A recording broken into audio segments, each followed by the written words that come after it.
À l'occasion de l'exposition sous l'égide de Mars Armure des Princes d'Europe, le directeur et le directeur adjoint du musée de l'Armée reviennent sur l'histoire, la mission et l'avenir de ce lieu culturel d'exception.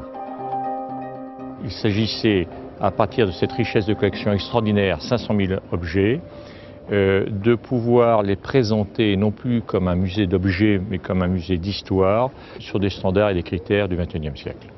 Les objectifs étaient d'en faire un musée moderne, mais également un musée capable de continuer à raconter l'histoire contemporaine et un musée également capable de pouvoir faire un certain nombre d'événements ou de coups de projecteur à travers des expositions temporaires pour pouvoir donner l'opportunité à nos concitoyens de s'intéresser passionnément à quelque chose de particulier pendant un moment donné.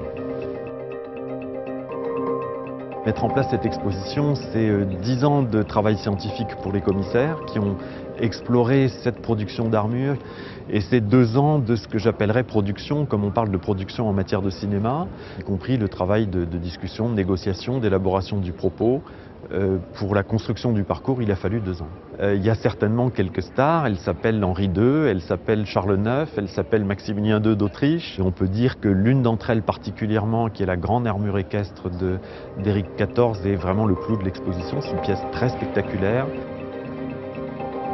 Dès le moment où vous exposez des objets comme des armures qui sont d'une période beaucoup plus ancienne, il faut absolument faire ce qu'on appelle la médiation, de la pédagogie, mettre à la portée de nos concitoyens un mode d'emploi, à quoi servaient ces armures, pourquoi elles étaient faites, par qui elles étaient faites, comment elles étaient faites.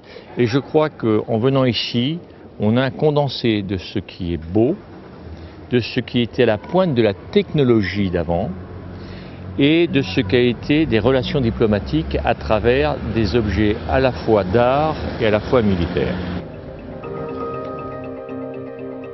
Portant son armure, le souverain s'affirme comme le protecteur des arts et des lettres, comme un chef de guerre, comme invincible, indestructible. Donc l'armure veut dire tout cela et elle concentre un condensé de signification politique, de signification symbolique, de signification mythologique et un condensé d'art aussi, car il s'agit bien d'une œuvre d'art à l'époque. Nous avons des trésors. Ces trésors, ce sont les vôtres, puisqu'ils sont issus de l'histoire de notre pays. Et nous allons faire en telle sorte que vous puissiez venir, revenir et revenir avec vos enfants et revenir avec vos petits-enfants, car la connaissance de l'histoire d'un pays nous permet de mieux comprendre ses soubresauts et permet ensemble de défier l'avenir. Voilà ce qui nous attend dans les années à venir comme chantier.